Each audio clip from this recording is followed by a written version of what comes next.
ASBRU es una asociación que significa Asturianos en Bruselas y bueno, nosotros la constituimos hace 3 años, llevamos ya 3 años haciendo actividades.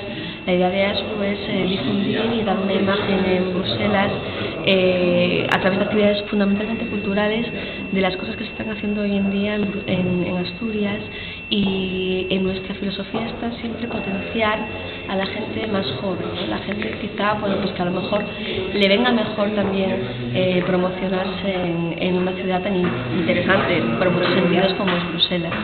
Entonces nosotros, nuestra idea es abarcar a un público lo más heterogéneo posible, asturianos por supuesto, pero también gente de otras nacionalidades que se sientan interesados, que les atraiga y que quieran conocer más sobre la cultura asturiana. Esa es la idea de ASBRU. Bueno, llevamos 3 años, tenemos 400 socios y bueno, pues, vamos un poco como a 4 actividades por año, más o menos, culturales, más las fiestas, y estamos muy satisfechos.